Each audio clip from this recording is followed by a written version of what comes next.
this is Russ. Yeah, I'm back in the car again, headed out of Costco. 10:56 a.m. What's the weather? Can't tell you the weather. Every time I try to check the weather in the car, it's higher than it really is. Let's do it this way. What's the weather? It's currently clear and 42 degrees. 42. Expect partly cloudy skies starting early evening. Today's high will be 43 and the low will be 29. 42 degrees. What's my car say? 44.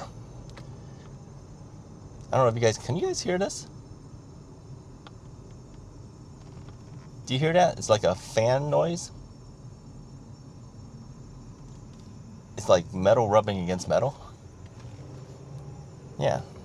It seems like when the car's warmed up, that's when I hear the fan noise. I think it's temperature controlled or something. Yeah, when it was cold, I couldn't hear that. Oh, it's gone away. Don't know. It's the saga of this car.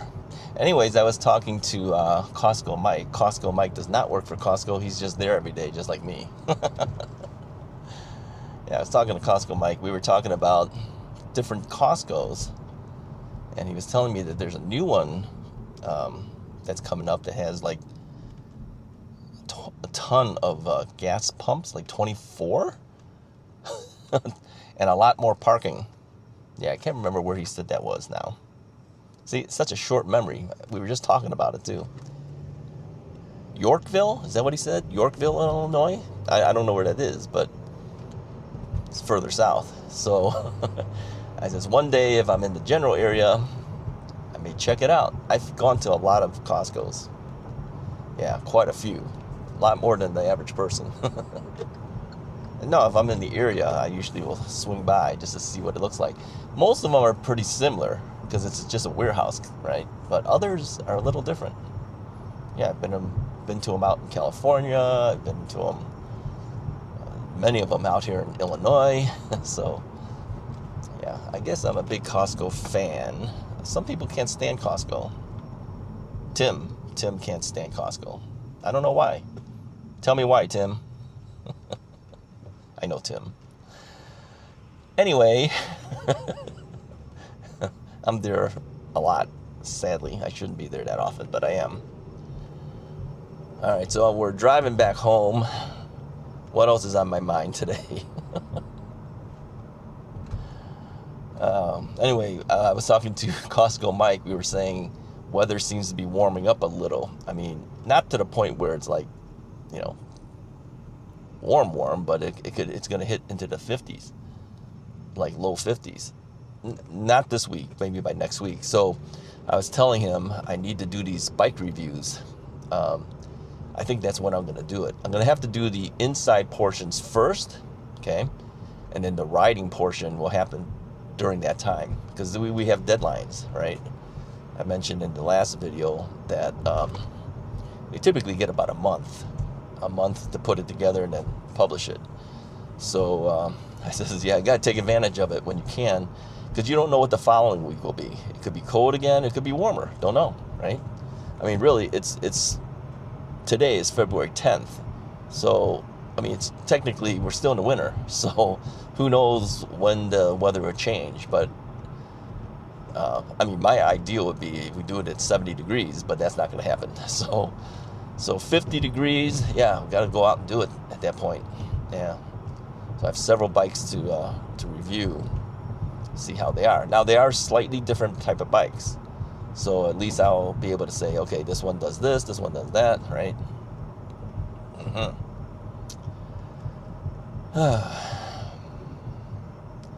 But there's still snow on the ground.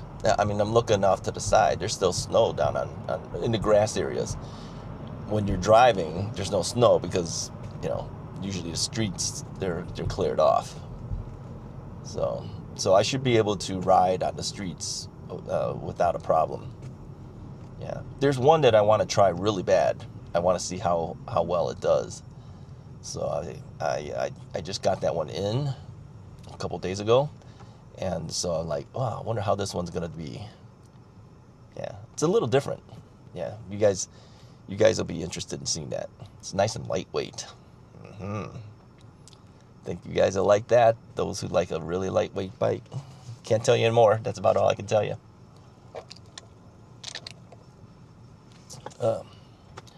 So anyway, I may actually take that out now, real quickly. I may do it really quickly just to get my curiosity. I just want to see how it feels.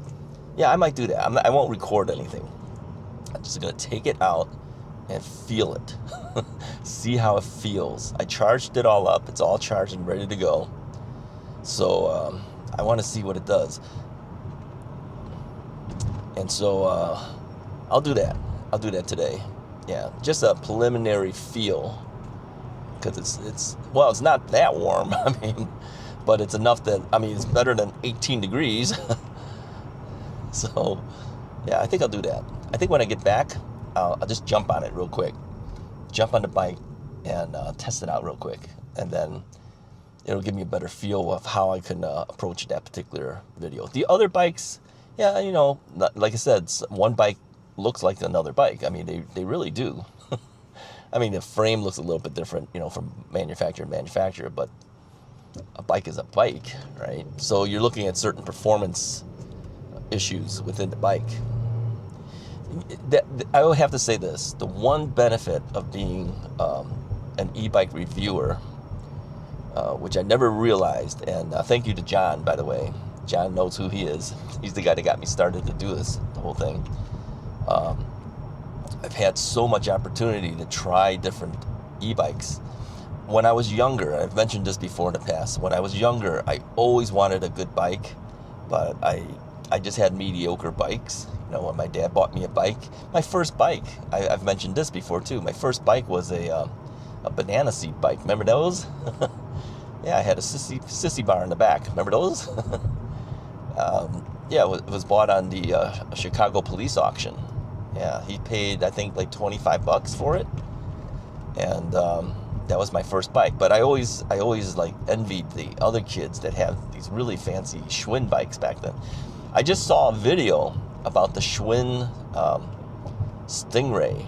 That was the start of the whole banana seat type bike thing, and it's an interesting story. If I can find it, I'll try to remember to put a link in the description of the video. You can watch it yourself, and how Schwinn, which was the #1 bike company back in the 60s, basically lost their market share. I knew the story, but they lost their market share. Well, I'll tell you quickly for those who don't want to watch the whole thing, okay?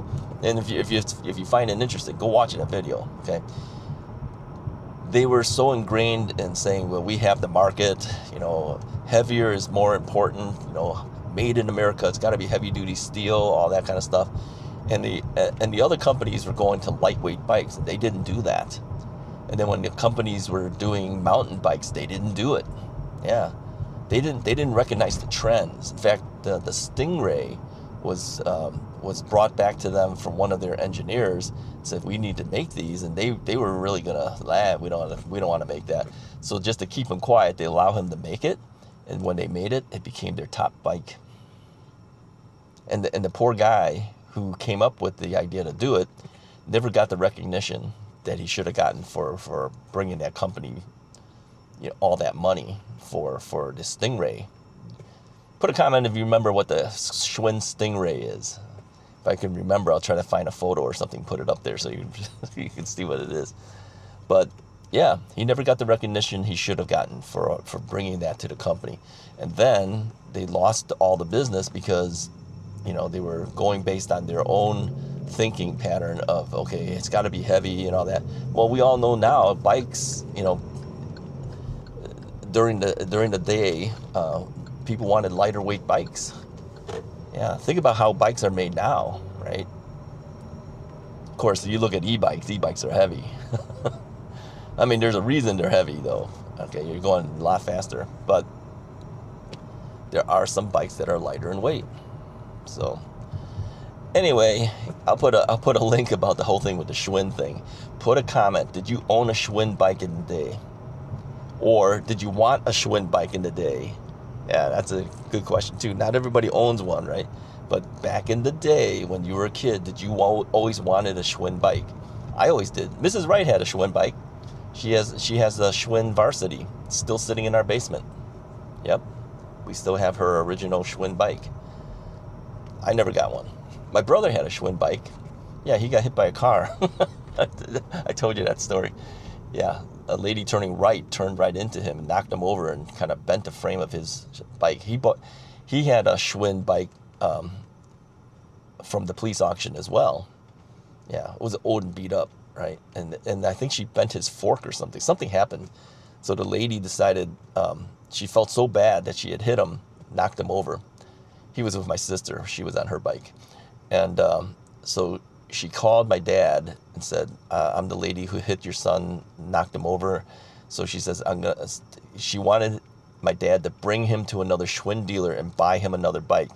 And my dad, the honest guy that he is, says, it's okay, it's an old bike. And she said, no, go buy him a new Schwinn bike, tell me the price, and I will pay for it. And then he bought essentially the same bike, but a brand new version of it. It was yellow, I remember. It's like a 3-speed traditional bike. And she paid for it. I think it was over $150. Back in the day, that's a lot of money. She paid it. She just says, no, buy him a new one. Lucky guy. I would always wonder what happened to that bike. I'm going to have to ask him. Whatever happened to that Schwinn bike? What, did you just throw it away? I mean, what happened? I don't think he has it anymore, but I don't know. Anyways, that's enough stories for you guys for today. Hit the like and subscribe button if you haven't already done so. I'll talk to you guys next time.